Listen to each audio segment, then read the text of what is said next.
Thanks for staying with us. I'm Bill O'Reilly in the Impact segment tonight. Let's bring in Governor Mike Pence, who's running with Donald Trump on the Republican ticket. As everybody knows, he joins us from Pennsylvania.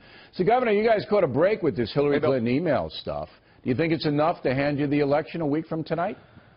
Well, you know, long before that announcement last Friday, Bill, I mean, frankly, polls around the country were showing tremendous momentum in this campaign. And frankly, I saw it as I was traveling across the country campaigning for Donald Trump and with Donald Trump. The crowds, the enthusiasm. This is really a movement of the American people that want to make America great again. The so-called October surprise. I mean, nobody expected FBI Director Comey to come out Friday and say, hey, we have to reopen this because Uma Abedin's computer may contain national security stuff that shouldn't be on there.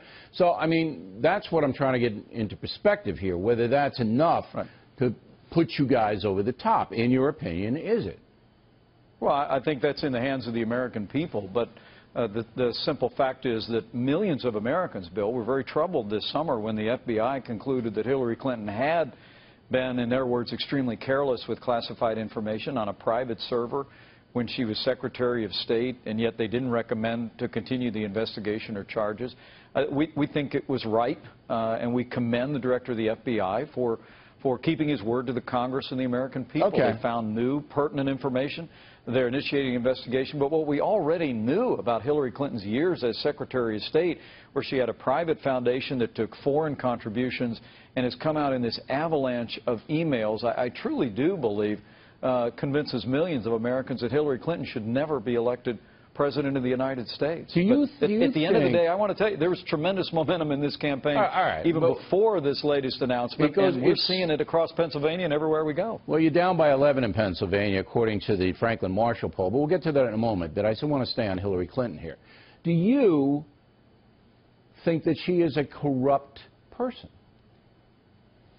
Well, I don't think there's any question that over the last 30 years, the Clintons' careers have been characterized by Hillary Clinton, politics of personal enrichment. Is she corrupt? I think there's been outright corruption represented throughout their careers, Bill. Good heavens, you had Bob Woodward, famously of... You're saying yes, you think she's a corrupt person? Well, Bob Woodward of Woodward and Bernstein said on this network about a week ago that having a private foundation taking foreign contributions from foreign governments while she was Secretary of State, he said that's not unseemly. He said, quote, it's corrupt. But that's Bob Woodward saying it's corrupt. I want to know what Mike Pence says. Is Hillary Clinton corrupt? I think her actions as Secretary of State, the pay-to-play politics, where you saw Hillary Clinton and aides to Hillary Clinton actually directing contracts for the reconstruction of Haiti to friends of the Clintons who were contributors to their campaigns and their private foundation. That's the kind of pay-to-play corruption the American people are tired of in Washington, D.C., and it's going to come to an end the day that Donald Trump becomes president. I think Americans want to know if you think she's corrupt, and you've said now that you do.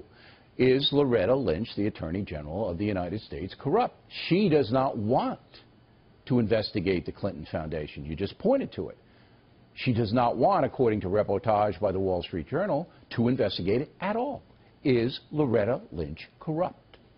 Well, I don't think we really know. I know that the meeting between former President Clinton and the Attorney General on the tarmac on a private aircraft that would have been a clandestine meeting, but for some industrious local television reporter who saw that it happen this summer was deeply troubling to millions of Americans. But you haven't decided whether you think she's corrupt or not? No, I don't think we have the facts. And at the end of the day, it's not enough that she doesn't want to investigate the Clinton Foundation? It's not enough? Well, Bill, look, I don't want to presume on what her opinions are on that or not. I've seen press reports and suggestions, but at the end of the day, Hillary Clinton's on the ballot. Donald Trump's on the ballot. The American people in Donald Trump have a choice in a candidate who's got an ethics reform proposal. We're going to move in the first 100 days that's going to drain the swamp. We're going to have government as good as our people. We're going to pass fundamental ethics reform in our nation's capital and change the direction of Washington, D.C. Okay. You're down by 11, as I mentioned, in this Franklin Marshall poll in Pennsylvania. You need Pennsylvania or Wisconsin, one of those two, to pick off to win the electoral vote. We just analyzed it earlier on the factor. 11, that's a big number being down in Pennsylvania right now. Well, I'll tell you what, you know, the only poll that matters is the one that's going to be finished on Election Day. And people are going to go to vote here in Pennsylvania on November the 8th. And I just have to tell you, campaigning with Donald Trump here in the Keystone State, he's in Wisconsin tonight. Bill, really and truly, the enthusiasm that we see from not just Republicans, but independents and many Democrats around the country is like nothing I've seen in my lifetime since the days of Ronald Reagan. The American people know we can be stronger, we can be more prosperous, but we've got to have new leadership, and that happens the day Donald Trump becomes president. There's no question the enthusiasm level from the folks attending the rallies is much higher on your ticket than it is on the Democratic ticket. We appreciate your time, Governor. We know you're running around like crazy. It's very nice of you. I hope we can talk again before the vote. Thanks again. Yeah.